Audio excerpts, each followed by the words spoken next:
The greatest historical example of the ethical relationship between ends and means is the nonviolent peace movement over the last 2 centuries. And I want to use this to illustrate my point. On this view, the only path to world peace is the way of nonviolent, peaceful relationships. In contrast, we'll recall, for modern citizenship, ends and means are separate. Democratization and world peace are brought about by non-democratic and coercive means. The first argument for peace as the means to peace is, as we have seen, ethical. One must always treat the other with respect, as a being with the capacity to resolve differences through dialogue and negotiation. Even if their initial reaction is violent, it's necessary to turn the other cheek and try gradually to bring them into a relationship of conversation, negotiation, and conversion to nonviolent dispute resolution. The second argument is that by acting nonviolently in relationships with another, we actually begin to bring a nonviolent relationship into being, into actuality, and thus draw the recalcitrant other into this mode of being. This is the being the change argument made famous by Mahatma Gandhi. Blessed is the peacemaker, because in acting peacefully in negotiation relations, he or she makes peace in the sense of realizing it in practice, even if, as often happens, a particular nonviolent negotiation strategy fails. Being peaceful makes peace, and living democracy makes democracy, as Vandana Shiva puts it, one little step at a time. The third argument for democracy and peace by democratic and peaceful means is the counter-argument against the use of violence to lay down the preconditions for democratic citizenship in the modern tradition. Unfortunately for the modernization thesis, the thesis on the necessary relation between violence and democracy, often the others over whom the institutions of forced cooperation are imposed don't submit and become socialized. Rather, the others respond in kind. They understandably distrust the intruders, reason exactly the reciprocal way of response, buy some arms, and resist violence with violence. Unremitting wars of imposition and resistance continue apace. These unremitting wars do not lead to perpetual peace in the kingdom of ends. The resulting security dilemma, as it's called in international relations, leads to the all too familiar spiral of violence, war, and power politics, as everyone can see today. The only way to break this spiral of arms race, war, destruction, and rearmament is to approach the other non-violently with an open hand rather than a closed fist. That is, to treat the other as a fellow democratic citizen capable of entering into negotiable relationships under the shared authority of both partners from the first step. In a word, nonviolence and democracy beget nonviolence and democracy. So these three types of arguments were developed by the nonviolent peace and anti-imperialism movements of the 19th century in response to the violent Darwinian dogmas of modernization and power politics and the scramble over Africa of the great powers after 1884. The problem for the peace movements at the turn of the century was that these ethical and practical arguments seemed to lead to pacifism. That's to say, to a kind of passive resistance to war imperialism and power politics. The peace movement lacked the nonviolent counter-equivalent of the arts of war and power politics. Well, the revolutionary solution came from Gandhi again in 1909 in a book called Hind Swaraj, Home Self-Rule. Here Gandhi developed a whole repertoire of very active nonviolent arts of government and of citizenship, satyagraha, in confronting and defeating the most powerful empire in the world, the British Empire in India. These Gandhian arts of nonviolent citizen self-government comprise not only the practical arts, non-cooperation, boycott, strikes, confrontation, negotiation, and transformation of unjust rulers in any kind of relationship, from a relationship between individuals to global relations of imperial rule.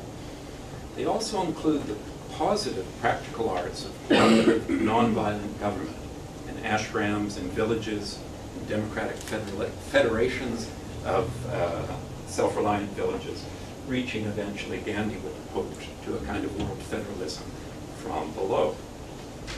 These arts of nonviolent citizenship and self-government are only 100 years old. They're much younger than the political sciences of power politics, yet they spread around the world. And and they're now beginning to be seen by peace researchers, these peace researchers in the cooperative movement, as a force more powerful than armed states and armed revolutions. Both Gandhi and Martin Luther King embodied this non-violent cooperative ethos in their struggles for the right of self-determination in India and for civil, political, and economic rights in the US.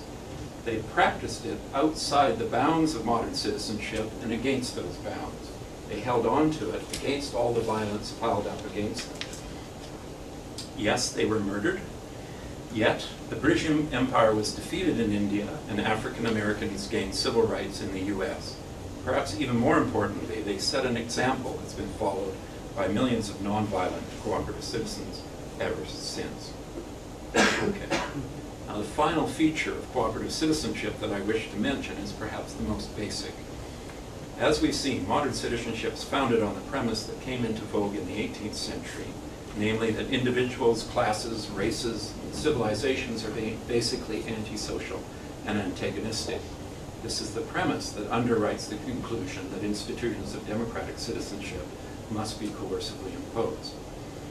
For the cooperative tradition, this premise is another false dogma of modernization theory and practice. Cooperative citizens argue that relationships of mutual cooperation and love among all forms of life on the planet are more basic than relationships of antagonism. If this were not the case, if a war of all against all were the original condition, the human species and all other species would have perished long ago. They argue this in two ways. First, they argue that social relationships of mutual aid are much more fundamental than antagonism and struggle in human evolution. Antagonism and violent conflict are secondary. Far from laying the basis of cooperation, imposed competitive market relationships are actually dependent upon and parasitic on these more basic social relations of mutual cooperation, often referred to as gift or sustenance relations, or gift economies. This argument was first advanced by Peter Kropotkin in 9002, Mutual Aid, the book he wrote against Darwin and his propagandist T.H. Huxley. The second structure of argument is that social relationships of mutual aid are themselves embedded in yet deeper ecological relationships of cooperation and mutual assistance among all diverse forms of life on the planet, relationships that surround and govern competition and conflict. This argument was advanced by environmentalists and by Albert Schweitzer in the early 20th century, was then tested by conservation biologists, now endorsed by the environmental and the life sciences, and by the Intergovernmental Panel on Climate Change.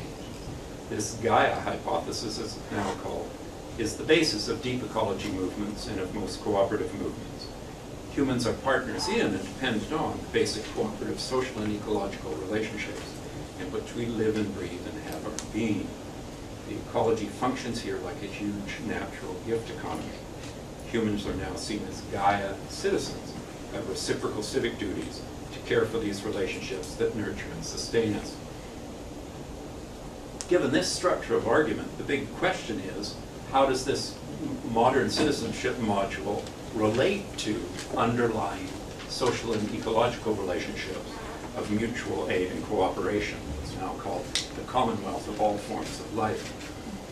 I think one of the best answers to this was given by Karl Polanyi in 1944. He argued that the whole form of life, organized around a disembedded and expanding global system of market competition and armed states, stands in a predatory relationship to the underlying social and ecological relationships it disrupts and destroys. This predatory relationship is based on two basic yet flawed features of Tier 1 institutions of modern citizenship. These features are the major causes of the four global problems, yet they are protected under the Tier 1 right of non-interference. So here are the two flaws that Polanyi pointed out. The first flawed feature is the uniquely modern capitalist assumption that the right to private property in the productive capacities of labor is a commodity that can be treated just like any other commodity in market relations. But, he argued, the commodification of productive capacities is just not like other commodities. Human productive capacities can't be disembedded from their background social relationships and inserted into the imposed competitive relationships of a global labor market without damaging or destroying the background cooperative communities on which laborers depend for their sustenance. So as we have seen, the response of cooperative citizenship movements has been to disengage from the commodification of their human productive capacities and to exercise them democratically in organized co-ops, community-based enterprises, peasant communes, microcredit, fair trade, 100-mile diets, local food productions, co-ops in the Ottawa Valley, and so on. These cooperative practices of economic self-reliance and self-government treat human productive capacities as always already embedded in broader local social relationships and exercised under the democratic authority of producers, consumers, and local communities. The second flawed feature, parallel to this, that Polanyi pointed out, of the modern citizenship model, is the assumption that the right of private property to land in the environment is a commodity that can be treated just like any other commodity in market relations. But, he argued, the privatization of the environment is not like other market commodities. The natural world can't be transformed into commodifiable resources and its effects treated as externalities without destroying the background ecological relationships on which human beings depend. Again, as we have seen, the response of cooperative ecological citizens to this predatory feature has been to treat the natural world, Mother Earth, as a planetary commonwealth to which humans have ecological duties of care and respect. They treat all effects of humans on their environment as internalities and apply the precautionary principle in all their activities. It's this commitment that grounds local and global ecological movements throughout the world. Okay. One final point here. The turn, or perhaps it's a return, to this Gaia hypothesis has led to this very interesting feature. Let me try and flesh it out very briefly because I'm in a religious studies setting here, and I think it's really fundamentally important. The whole presentation is leading up to this. So many spiritual and religious traditions are based on the premise that the very ground of being human, the inner self, is a web of spiritual relationships of love and compassion. The access to and realize this truth at the ground of our being in one's life is said to be through spiritual practice that strive to cultivate this relationship of love and mutual service in one's relationships with others. Sort of Tully says, poet main point. This spiritual religious source is the basis of many of the cooperative movements I've mentioned. Yet today, it accounts for this remarkable convergence in the 21st century of spiritual traditions with the findings of the Gaia hypothesis in the life sciences and with the findings of the primacy of cooperation in some of the social sciences. This trend, needless to say, is almost the opposite of the secularization thesis that arose with modern citizenship and its Darwinian premise of competitive struggle and self-interest.